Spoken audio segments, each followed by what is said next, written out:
Halo guys, balik lagi bersama saya Gusti Cahya. Kali ini kita akan membahas tentang S6 atau ECMAScript 6.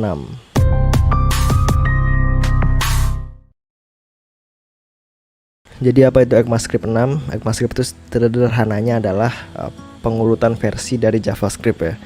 Jadi JavaScript sama ECMAScript itu sama persis sama dah. Intinya sama, cuma ECMAScript itu untuk mengurutkan versinya. Nah, yang kita bahas kali ini adalah fitur-fitur yang sangat berguna yang akan kita pakai ke depannya nanti di S6, oke? Kalau teman-teman lihat di JavaScript History di sini, oke, bisa cari aja di Google JavaScript History, ntar ada website Twitter School yang bahas tentang ini. JavaScript History adalah sejarah JavaScript ya kan? Nah, di sini tertulis jelas kalau S1 itu tahun 1997 dirilisnya. Nah, S6 ini tahun 2015 dirilisnya, oke? Nah, masalahnya tidak seluruh browser support dengan S6 ya kan.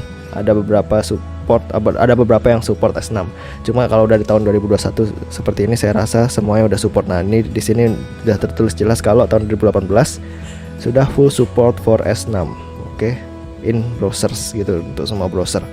Kalau kita cek di Canaius di sini saya udah nyari S6. Kita bisa lihat sendiri kalau yang hijau-hijau ini udah support, sementara Opera Mini nggak support S6 gitu, dan hampir semuanya hijau. Oke, yang kuning setengah support. Nah, gimana cara mengatasi yang tidak support ini? Nah, ada caranya adalah kita mengkonvert script S6 ke S5 gitu. Nah, habis itu kita cari di sini convert S6 to S5 gitu ya kan. Oke, di sini dia.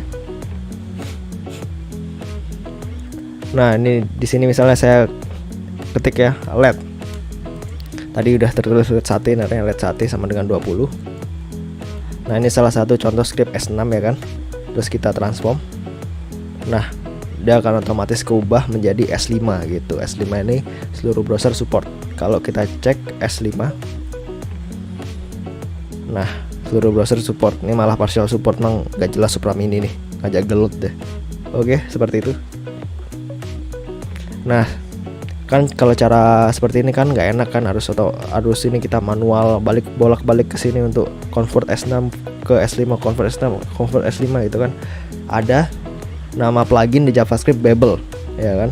Nah, nanti di kedepannya kita bakal otomatis pakai Babel sebenarnya. Kalau kita udah pakai React.js itu udah pasti pakai Babel gitu.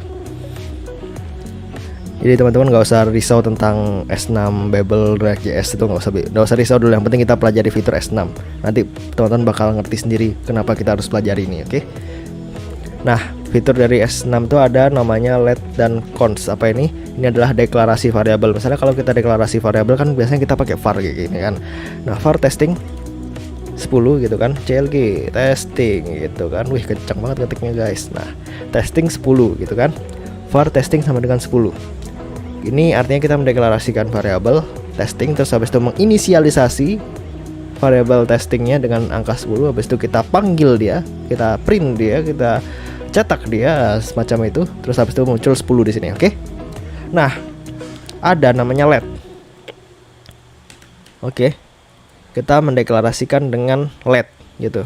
Nah, keunggulan dari let ini adalah salah satunya seperti ini dia. Biar teman-teman bisa paham. Oke, kita pakai var dulu biar teman-teman lihat kelihatan perbedaannya. Saya pindahin ke atas, alt atas. Nah, kalau kita pakai var ya, anehnya itu kan kita deklarasinya di sini. Tapi kenapa dia terbaca di sini? Ya, memang tulisannya undefined, cuma undefined itu artinya tetap kebaca dia. Variabelnya tetap kebaca, cuma dia tidak terinisialisasi gitu. Dia tidak tahu kalau udah diinisialisasi. Nah, anehnya kalau di atas ini kok tetap kebaca variabelnya. Kan itu aneh banget kan. Nah, sedangkan kalau kita pakai let. Nah, ini baru jelas ini. Ini jelas banget kalau let itu dideklarasiin di sini. Jadinya yang di atas nggak boleh tahu kalau testing itu sudah dideklarasi gitu loh. Itu perbedaan paling utamanya seperti itu. Oke. Kalau kita pakai var, kita lihat lagi kalau var testing ini, kalau pakai var, deklarasi var ini ya kan. Ini oke. Ini udah dia udah ngerasa kalau si testing sudah dideklarasiin gitu loh. Seharusnya kan kalau dia mau ngebaca ya kan, saya harusnya begini dulu, var testing titik koma, terus habis itu seperti ini. Nah ini baru bener nih, ini baru masuk akal nih, ini baru masuk akal. Deklarasiin, habis itu dia ngebaca deklarasi, oh ya ini udah deklarasi undefined gitu kan, nggak ada isinya soalnya. Habis itu saya testing sama dengan 10, saya isi dengan angka 10, terus ditaruh 10 di sini. Ini masuk akal nih. Tapi kalau kayak gini ini nggak masuk akal, ini nggak masuk akal, oke? Ini nggak masuk akal. Soalnya saya nggak pernah sama sekali deklarasiin di sini, kok tiba-tiba dia ngebaca variabelnya gitu kan. Nah itulah kenapa adanya let. Let ini menjelaskan banget kalau saya deklarasiin di sini, ngerti gak? Nah kayak gitu intinya. Saya deklarasiin di sini, kamu nggak boleh baca. Nah gitu intinya, oke? Hampir aja ngomong kotor tadi, anjay. Astagfirullahaladzim. Nah seperti itu dia. Nah untuk fiturnya lebih lanjut seperti ini saya jelasin aja langsung di sini. Ini ada di Stack Overflow, teman-teman bisa cari aja langsung let versus var gitu kan. Nah ini biar teman-teman cepet aja. Ini ada scoping rules. Apa itu scoping rules? Scoping rules. Kalau teman-teman lihat di sini, ini kan dia ngetes ini pakai var sama let ya kan. Nah kalau di console.log di sini foo bar kan udah kebaca kan dia, ini kebaca di sini, ini kebaca, oke. Nah sedangkan kalau dia bikin scope, ini kan dia bikin scope nih, ini bikin scope var mu sama dengan mu, var let bus sama dengan bus, console.log mu, bus, maka akan kebaca ini dan ini, oke, ini dan ini. Nah problemnya kalau var ini, problemnya kalau var ya kan, problemnya kalau var di luar scope dia tetap kebaca, oke. Itu nggak bener itu. Di luar scope itu harusnya nggak kebaca, harusnya dia tetap kebaca di dalam sini doang, nggak boleh di luar gitu kan. Nah itu problem-problem yang ada di var itu seperti itu. Sedangkan kalau kita lihat di sini let ini kan pakai let dia yang bus ini. Nah kalau dia console.log busnya, oke. Nah reference error gitu, dia error langsung. Oh gitu, itu scoping rulesnya lebih jelas dia kalau pakai let, oke. Nah ini mungkin teman-teman kelihatannya sepele banget ini, cuma nanti kalau sudah ngoding, udah dimasuk ke project, ini bakal sangat berguna gitu loh penggunaan let ini, biar nggak ada bug yang tiba-tiba kita nggak akan deteksi tiba-tiba ada gitu loh, gitu intinya. Ini mencegah bug yang kita tidak duga-duga bakal ada gitu, ini mencegah seperti itu, oke. Ini scoping rules, terus habis itu hosting tadi udah saya jelaskan.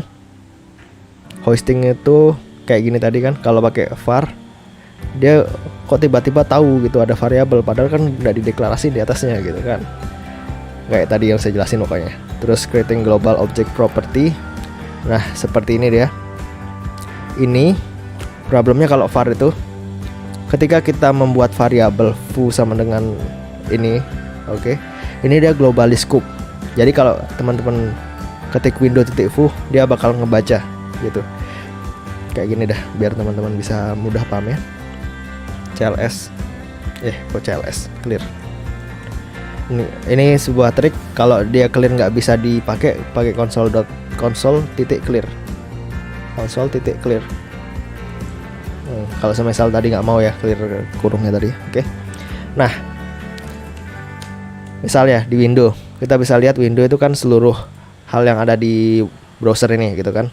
Semuanya itu tersimpan dalam window ini, oke? Di objek window. Nah, kalau kita pakai var, misalnya kalau var kucing, kok gini? Var kucing sama dengan 10 gitu kan. Kita punya 10 kucing misalnya. Enter. Nah, kita cek di sini. Ini bakal tertulis di window ini. Kucing, HIJK. Nah, ini bakal tertulis di sini dia. Itu problemnya kalau var. Dia malah menulis variabel kucing ini dalam window gitu kan. Jadi kalau kita ketik window dari kucing, nah dia bakal tertulis di sini. Nah, ini nggak baik gitu kan. Nggak baik banget.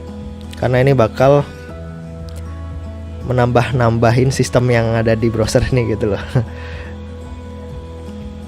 Maka dari itu LED, ya kan, LED itu tidak mengintervensi yang ada di window ini, gitu, tidak mengintervensi sama sekali. LED, misalnya LED kuda, ini ada kuda, LED kuda 10, ya kan. Nah di window nggak bakal ada kuda, tidak ada, undefined gitu dia. Oke. Kalau teman-teman mencari misalnya window, nah pasti dia dekat-dekat kucing sih. A B C D F G H I J K K K, kan ada kuda kan, seperti itu. Dia tidak mengintervensi yang ada di window ini, gitu. Nah keunggulan selanjutnya adalah redeclaration. Apa ini artinya? Kalau dia menggunakan var, oke, var foo sama dengan foo 1, terus var foo sama dengan foo 2, ini kan dia reinisialisasi nih, menginisialisasi ulang, dan juga dia mendeklarasi ulang, gitu kan. Nah nggak apa-apa, bisa dia, no problem tulisannya, no problem, nggak apa-apa, dia nggak masalah gitu. Kalau pakai var tuh malah nggak masalah gitu. Sedangkan deklarasi ulang tuh sebenarnya tidak boleh, harusnya tidak boleh, gitu kan, tidak boleh sama sekali karena itu bakal mengganggu sistem gitu. Nah keunggulannya menggunakan LED, ketika kita deklarasi ulang seperti ini, dia bakal syntax error. Identifier bar has already been declared, artinya bar ini sudah dideklarasiin, jadi nggak usah deklarasi ulang lagi, nggak masalah gitu loh, gitu. Jadi aturannya harusnya di pemrograman itu, ya kan. Kalau udah ada deklarasi, nggak usah deklarasiin lagi, deklarasi udah sekali aja. Nah sisanya diinisialisasi ulang aja kalau mau, gitu kan, gitu. Nah berbeda kalau LED ini kan, tadi seperti yang saya bilang, kita hapus aja dulu. Kita kan bisa inisialisasi ulang. Bentar, testing sama dengan 20. Nah kita bisa inisialisasi ulang. Sedangkan kalau cons itu tidak bisa. Kalau cons itu tidak bisa, assignment to constant variable, nggak bisa dia diinisialisasi ulang. Kalau cons itu aja bedanya, kalau perbedaan LED sama cons. Kalau LED itu bisa diinisialisasi ulang maksud saya. Kalau cons itu nggak bisa gitu. Oke, kalau saya ganti misalnya satean biar enak kan, biar ngoding sekaligus ngebayangin sate gitu. LED sate sama dengan 10, sate sama dengan 20, ini bakal keluar 20. Kalau saya cons, dia nggak boleh diinisialisasi ulang, nggak boleh gitu, nggak boleh sama sekali. Itu perbedaannya LED dan cons. Tadi perbedaan var, LED dan cons. Oke. Nah itu keunggulan dari mereka berdua. Ini bisa digunakan sesuai dengan keadaan nanti gitu. Selanjutnya destructuring. Ini destructuring itu adalah semacam Lego ya. Misalnya kalau kita bikin Lego, tek, habis itu kita bisa lepas lagi. Nah kayak gitu. Intinya seperti itu. Oke. Misalnya kalau saya bikin kucing, sebuah objek kucing ya, terus saya kasih nama Mikael, nama kucingnya. Wih ngeri amat nama kucing Mikael. Umur .2 tahun, koma, terus habis itu kesukaan gitu. Misalnya kesukaannya dia suka apa ya, kubis lah, biar unik gitu. Kucing makan kubis. Wow. Nah semisal kalau kita, saya risih banget gantikan. Oke. Kucing nama Mikael. Nah misalnya kalau kita console.log di sini, oke, kita mau ngambil nama. Misalnya kita mau ngambil nama, gimana caranya? Kucing titik nama gitu kan caranya kan, Mikael. Nah ini tadi bisa kita simpan di dalam variabel, misal kucing titik nama. Oke, Ctrl C, kita panggil variabel namanya tadi. Nah akan muncul Mikael gitu kan. Nah destructuring itu adalah kita mengambil seluruh yang ada di sini ke dalam satu ini gitu. Oke, contoh biar teman-teman gampang aja paham ya. Langsung aja. Whoop. Nah, ini destructuring. Karena dia berupa objek di sini. Nah, kita bisa destructuring objek di sini gitu. Nama, koma, umur, koma, kesukaan gitu dia. Oke. Umur, kesukaan. Nah kita bisa destructuring seperti ini gitu. Berbeda kalau cara yang seperti ini kan agak panjang deh caranya. Yang kayak gini, alt klik tadi kan, Ctrl V titik. Nah ini kan agak panjang caranya kan. Nah agar mempersingkat kodenya bisa seperti ini, di destructuring seperti ini gitu. Itu untuk objek destructuring ya kan, ini destructuring. Nah sekarang objek properties sama seperti tadi, ini tentang objek ya. Kita bikin aja kelinci. Kita bikin objek kelinci. Namanya kelinci ini saya mau kasih nama Tika. Umur 1, kesukaan wortel. Nah, object properties ini kita akan membahas tentang, ya kan, kalau tadi kan kita di structuring, ya kan. Nah, kita bisa menyingkat ini menjadi satu kata aja gitu. Kalau ini kan key, ini value, ya kan. Key, ini value, ini namanya, ini nilainya. Ini key, ini kunci, ini value, nilai. Oke.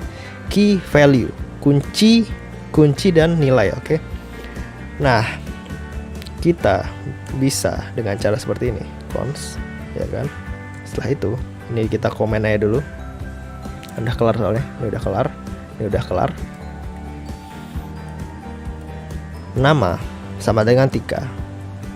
String ya, string Tika, titik koma.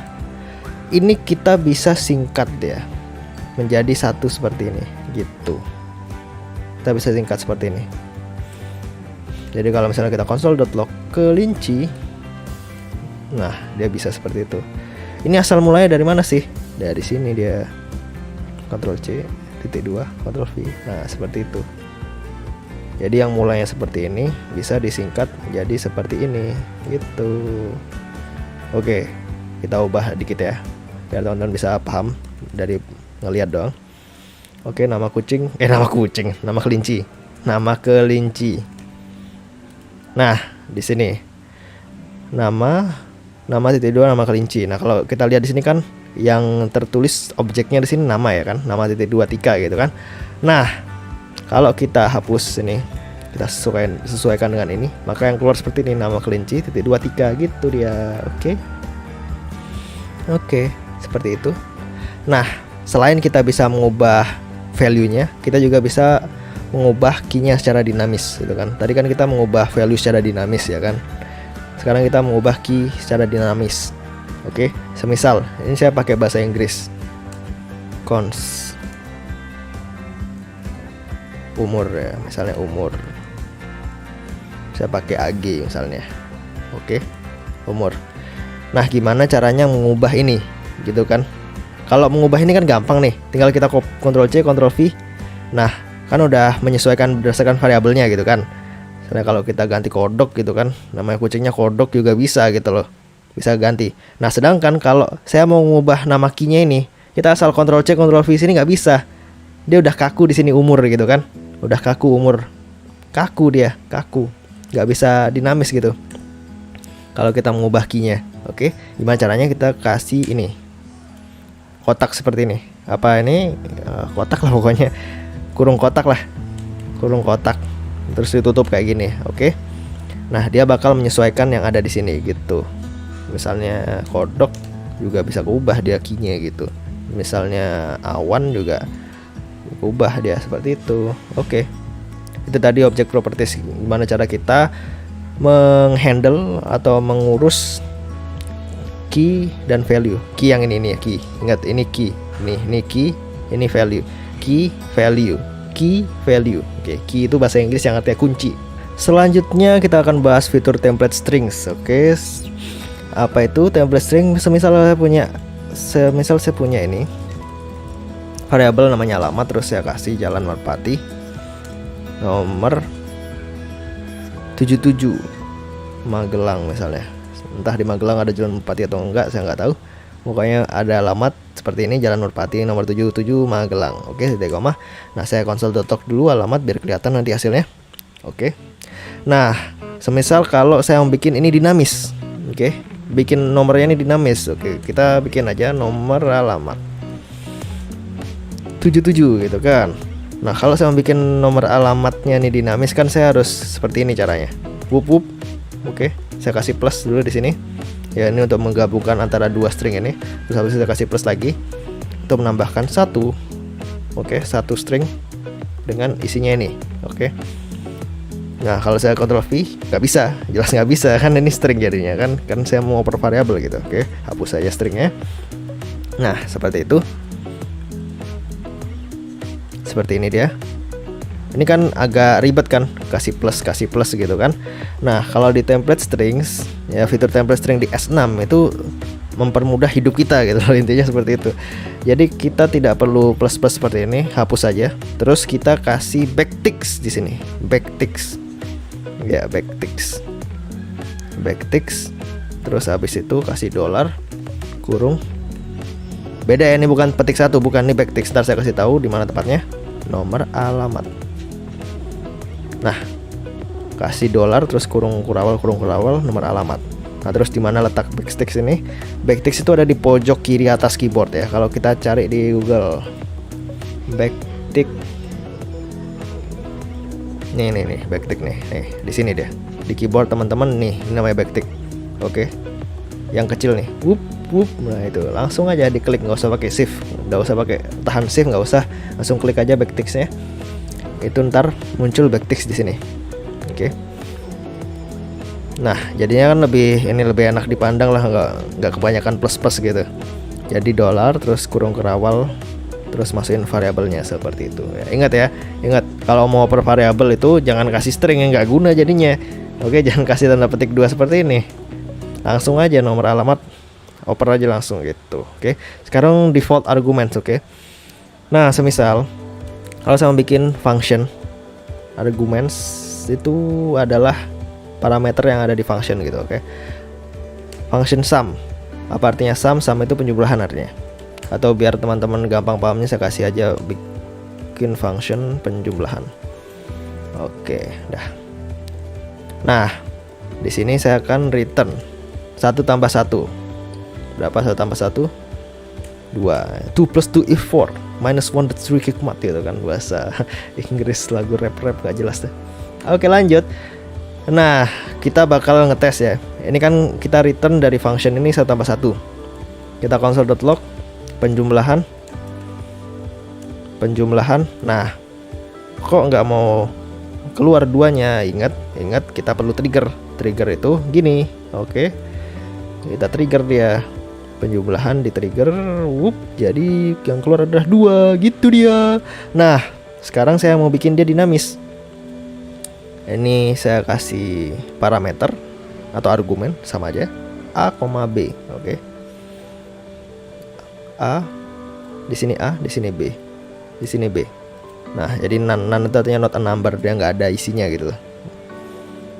Soalnya belum kita oper nih parameternya gitu. Ini biar teman-teman lebih enak ngelihatnya kan. Saya bikin aja variabel, terus hasil, ya kan. Terus saya taruh functionnya di sini. Terus habis itu Ctrl C di sini, Ctrl V. Ya kan lebih enak kelihatannya kan. Nah, di sini penjumlahannya saya akan kasih 2 ditambah 2,2. Jadi yang saya oper 2 sini, whoop gitu kan. Whoop dioper kayak sepak bola nih. Whoop gitu. 2,2 jadinya 4 ya kan. Soalnya ini dioper. Saya kali aja, saya bagi hasilnya 1 gitu. Oke. Nah, permasalahannya adalah kayak tadi itu. Kalau saya kosongin ini, nggak ada hasilnya, none, not a number gitu kan. Nggak ada hasilnya soalnya nggak ada saya oper gitu loh, nggak ada saya oper. Nah, di default arguments itu artinya adalah kita bisa menambahkan angka defaultnya di argumen ini, nilai defaultnya. Oke, misal saya kasih default sama dengan 2 sama dengan 3, nah maka hasilnya 5 gitu. Jadi kalau kosong nanti otomatis yang keisi itu 2 dan 3 gitu, atau 1 udah kayak tadi. Oke. Jadi simpel aja, A sama dengan 1, B sama dengan 1 gitu. Simpel seperti itu. Itu adalah fitur S6 yang teman-teman perlu tahu. Nah, bagaimana kalau saya tambahkan parameternya di sini 3 dan 5? 3 dan 5. Nah, maka akan menyesuaikan yang ada di sini gitu. Ini yang diprioritaskan, yang diutamakan gitu. Jadi kalau di sini kosong, ini bakal mengisi yang di sini gitu. Nah, seandainya kalau saya kasih undefined kan artinya tidak terdefinisi ya kan. Nah, maka akan mengambil yang ada di sini gitu dia. Oke. Itu keunggulan dari default arguments. Default argument itu seperti itu, oke. Nah, selanjutnya arrow function. Nah, ini yang menarik ini yang sangat berguna banget ini untuk memperindah kode-kode itu. Ini sangat berguna banget di array function ini. Nah, biasanya kalau kita membuat function itu kan kayak gini, function, oke, function, terus habis itu nama functionnya apa? Misal saya bikin perkalian, ya kan, return, ya kan, 1 bintang 1, kita kasih bintang 1 dulu. Terus kalau kita, saya bikin cons hasil perkalian, biar enak aja ngelihatnya. Wait, nah ini dia. Oke, CLG hasil. Oke, titik koma. Ini bakal keluar 1 di sini. Nah, saya mau oper kayak tadi, bikin parameter yang defaultnya 1, B sama dengan 1, ya. A kali B. Oke. Nah, arrow function itu adalah penulisan lain dari function. Nah, kalau kita biasanya nulis function seperti ini, ya kan, kita bisa nulisnya seperti ini. Cons perkalian sama dengan, oke, ini kita hapus, nggak usah dihapus, capek-capek ngetik masa dihapus, kok Ctrl C aja. Ini dihapus, terus ini kita kasih tanda panah. Nah, ini komen aja biar teman-teman kelihatan perbedaannya. Ya, jadi seperti ini dia. Kalau function kan function perkalian, terus kurung seperti ini, terus habis itu seperti itu, ya kan. Kalau di arrow function intinya dia bikin arrow di sini. Ini terus ada arrow sama dengan, terus ada tanda panah, terus habis itu ya, selanjutnya isi dari arrow functionnya itu, isi dari functionnya gitu. Oke, inti dari arrow function itu cuma gini doang. Dah, simple deh. Jadi bikin function cuma gini doang. Terus kalau mau ngasih namanya kan, kalau nama di function kan ditaruh setelah nama function, setelah function nih, function terus nama functionnya gitu kan. Kalau yang ini nama functionnya itu kita taruh di variabel gitu, misalnya penjumlahan sama dengan, nah seperti ini nama functionnya, terus ini functionnya. Oke. Nah, ini bakal sangat berguna di penulisan yang agak ribet, di contohnya di sini dokumen. Waktu kita bikin ini kan web portfolio kan agak ribet dia tulisannya itu, add event listener gini kan, add event listener, terus ini nama eventnya apa.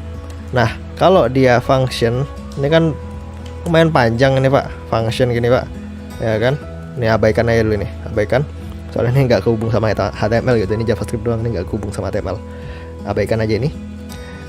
Nah, permasalahannya ini kan, ini cuma masalah estetika doang sih masalah estetika doang, jadi terserah preferensi teman-teman kayak gimana. Kalau function kan dia panjang nih, function terus kurung bla bla bla bla seperti ini kan. Nah, kalau pakai arrow function tinggal dihapus aja functionnya terus kasih tanda panah. Nah, ini lebih singkat, lebih enak aja dilihatnya gitu loh, lebih enak dipandang. Yang ini aja nggak enak dipandang, ini ganggu nih gitu dia. Oke, ini abaikan aja, soalnya ini nggak kehubung sama HTML, ini JavaScript doang gitu. Jadi saya cuma ngasih contoh ketika kita menggunakan JavaScript DOM itu kan kita menggunakan event listener. Nah, penulisan paling enak dipandang kan pakai arrow function seperti ini gitu. Jadinya seperti ini enak. Terus kita tambahin event di sini, terus habis itu kita otak-atik gitu. Oke. Udah itu aja sebenarnya. Arrow function itu seperti itu doang. Seperti itu saja arrow function itu. Oke, ketika kalau teman-teman udah tahu perbedaan kelihatannya seperti apa, udah saya hapus aja ini. Oke, itu tadi fitur-fitur S6 ya kan, teman-teman nggak usah hafalin nggak usah lebay-lebay dihafalin, nggak usah, santai aja. Saya cuma ngasih tahu rupanya kayak gimana, rupa-rupa fiturnya. Terus nanti di project-project selanjutnya kita bakal pasti menggunakan S6, jadi santai aja. Oke, jangan dihafalin, cukup teman-teman tahu aja. Oh, ada arrow function, oh ada namanya default arguments, oh ada namanya template string, oh ada namanya object properties, oh ada namanya destructuring, oh ada ternyata let plus cons. Nah, kayak gitu. Cuma teman-teman cukup tahu aja kalau oh ada ini, oh ada itu gitu. Saya cuma ngejelasin fitur-fitur yang biasanya dipakai gitu, Oke. Sampai jumpa di video advance JavaScript berikutnya.